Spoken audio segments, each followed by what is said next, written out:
Hey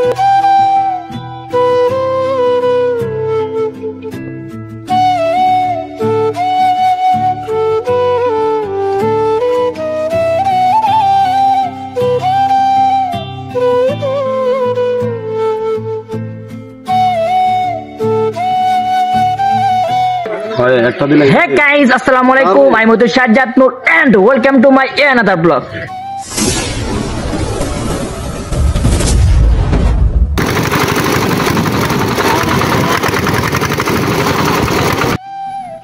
Hello, what's up guys? কেমন আছেন সবাই? সবাই ভালো আছেন? আমিও ভালো আছি। Hey guys, আজকে তোমাদেরকে দেখাবো হাওড়ের কিছু সৌন্দর্য। হাওড়ে যেমন সৌন্দর্য আছে তেমনি কষ্ট আছে। যারা হাওড়া অঞ্চলে থাকেন তারাই বুঝবেন হাওড়া অঞ্চলে থাকার কষ্ট। না থাকে রাস্তাঘাট,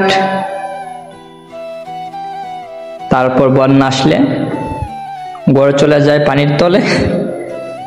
আজকে তোমাদেরকে এমনই কয়েকটি করে দেখাবো গুলো পানিতে তুলে গিয়েছে এবং অনেক গড়গুলো পানি ওঠার সম্ভাবনা আছে। তাহলে যাওয়া যাক। হ্যালো গাইস, বলতে বলতে চলে আসলাম তেমনি একটি ঘরের সামনে, যে ঘরটি পানির উপরে ভাসতেছে। মনে করেন অর্ধেক আছে পানির তলে, অর্ধেক আছে পানির উপরে, নাই কোনো রাস্তাঘাট। দেখতে পারতেছেন এই মানুষগুলার চলাফেরা করার জন্য একমাত্র রাস্তা হচ্ছে নৌকা। নৌকা ছাড়া চলাফেরা করা তাদের জন্য অসম্ভব। আমি যে একটি গ্রামে আছি, এই গ্রামটির নাম হচ্ছে ইসলামপুর। এটার অবস্থান হচ্ছে সিলেট বিভাগ,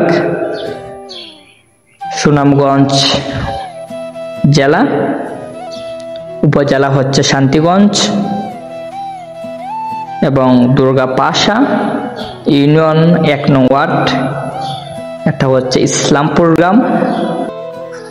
হ্যাঁ গাইস, চলে আসলাম তেমনি আরেকটি করে, যে ঘরটি দেখেন ঘরের ভিতরে পানি চলে গিয়েছে। আপনারা দেখেন আরেকটি ঘর দেখাচ্ছি, যেটা হচ্ছে ঘরের ভিতরে পানি চলে গিয়েছে। এখন তারা এখানে নেই, বাড়ি ছেড়ে চলে গিয়েছে থাকার জন্য অন্য একটা স্থান যেখানে তারা থাকতে পারবে, সেই উপযোগী স্থানে চলে গিয়েছে থাকার জন্য। দেখেন এই গরুগুলা দেখেন, তারা কোনো মতে মাছ ধরে খেয়ে বেঁচে আছে। আমাদের উচিত তাদেরকে সাহায্য করা, যারা হাওড়া অঞ্চলে থাকে এত কষ্টের মধ্যে। দেখেন ভিউয়ার্স,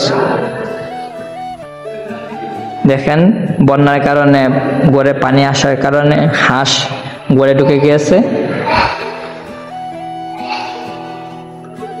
হাওড়া অঞ্চলে মানুষদের এত কষ্ট,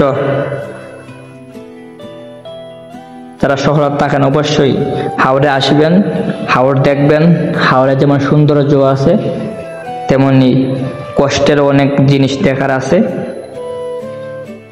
পানির স্রোতে ভেসে যাচ্ছে ঘর, পানির স্রোতে ভেসে যাচ্ছে মানুষের বাসোপযোগী গবাদি পশুর ঘর, পানির স্রোতে ভেসে যাচ্ছে আমাদের গবাদি পশুর ঘর, পানির স্রোতে ভেসে যাচ্ছে। দেখতে পারতেছেন চলে আসলাম বাড়ির ভিতরে। দেখেন বাড়িঘরের অবস্থা কিরকম। এরকম অবস্থা হয়েছে বাড়িঘরের, যে বাড়িঘরে থাকা অসম্ভব হয়ে যাচ্ছে হাওড়া এলাকার মানুষদের জন্য। এই হাওড়া এলাকায় বন্যা আসলে যে কষ্ট হয়, প্রচুর কষ্ট, সেটা বলার বাহিরে। রান্না বাড়া করা তো অসম্ভব হয়ে যায়, চিড়া মুড়ি খেয়ে থাকতে হয় তাদেরকে। তাহলে আজকের ভিডিওটা এখানে শেষ করতেছি। দেখা হবে তোমাদের সাথে নতুন আরেকটা ভিডিও নিয়ে। এতক্ষণ ভালো থাকেন, সবাইকে জানাচ্ছি ঈদ মোবারক, গুড বাই, টাটা।